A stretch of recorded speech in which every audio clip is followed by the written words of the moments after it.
کے اندر سے یعنی مکان کے اندر سے آواز آ رہی تھی کہ میں عمر کو معاف نہیں کروں. ایک بوڑھی عورت کی آواز کو آپ نے سنا کہ عورت یہ کہہ رہی میں عمر کو معاف نہیں کروں.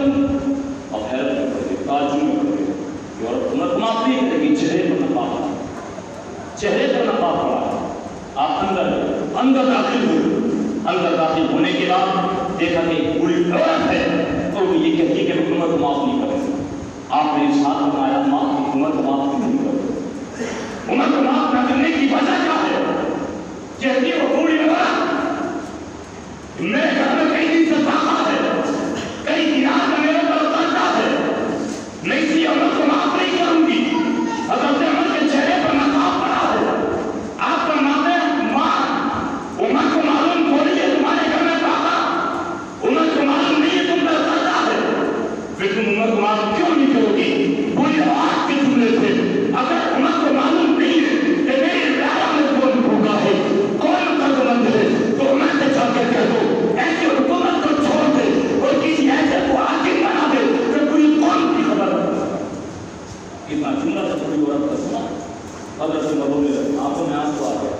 لیکن کبھی ہماری آنکھ میں آنسو بہا, کبھی اپنے گناہوں پر شرکتہ ہو گئے, کبھی آنکھوں میں آنسو آئے کہ ماں تم ان کو معاف نہیں کرو. گلی کبھی سل مقدر واپس پلٹے گھر آنے کے بعد آپ نے ایک بڑی غلہ دیا.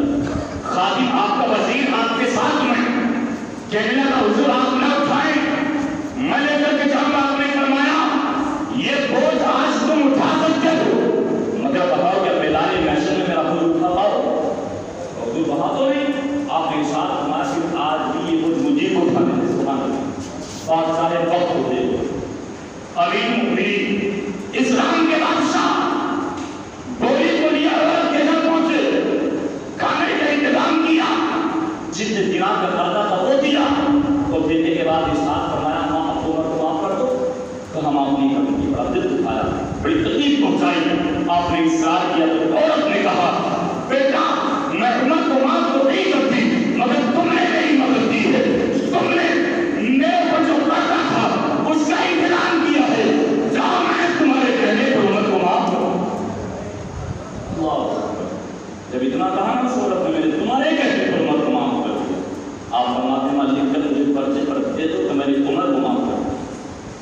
بوڑھی عورت نے پرچے پر لکھ کر دیا تو میرے عمر کو معاف کر دیا. آپ نے اپنے غلاموں سے ارشاد فرمایا جب میرا انتقال ہونا اس کو میری قبر میں رکھ دینا تاکہ منتظر آئیں اور سوال کرے تو میں کہہ سکوں یا رسول اللہ میں دنیا سے آیا ہوں تو آپ کے محمدی کو راضی کر کے آیا.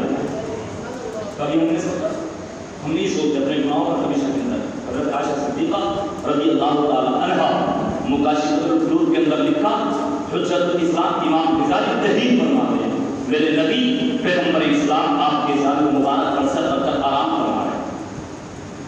کون حضرت عائشہ جو میری اور آپ کی ماں ہے, پیغمبر اسلام کی بیوی ہے اور ایسے باپ کی بیٹی ہے کہ جس کے باپ کے بارے میں آقا ارشاد فرماتے ہیں نبیوں کے باپ سارے لوگوں میں اگر کوئی افضل ہے تو وہ میرا ابو بکر صدیق ہے.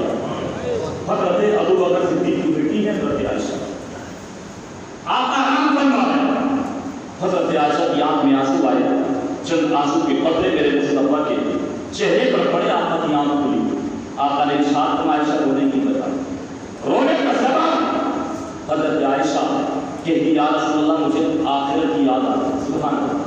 کہتی مجھے آخرت کی یاد آ گئی اور آخرت کی یاد آنے کے بعد میری آنکھوں میں آنسو آ گئے. اب سوال کرتے یا رسول اللہ یہ بتائیے کہ اب میدان محشر میں کوئی کسی کو پہچان پائے گا؟ جب میدان محشر میں کوئی کسی کو پہچانے گا آقا کریم نے ارشاد فرمایا عائشہ 3 جگہیں ایسی ہوں گی کہ جہاں پر کوئی کسی کو نہیں پہچان پائے گا. عرض کرتی ہے یا رسول اللہ ارشاد فرمائیں گے. میں آقا کریم نے ارشاد فرمایا ارشاد جب عمل تولے جائیں گے تو جب عمل تولے جا رہے ہوں گے اس وقت کوئی کسی کو نہیں پہچان پائے گا. سب کو اپنی پڑی ہوگی کہ نہ جانے میرے نام اعمال میں گناہوں کے سب کو اپنی پڑی ہوگی, کوئی کسی کو نہیں پہچانے گا. آقا فرماتے عمل تولے جانے کے بعد جب ہاتھوں میں دیے جائیں گے تو سب کو اپنی بڑی ہوگی کہ نہ جانے میرے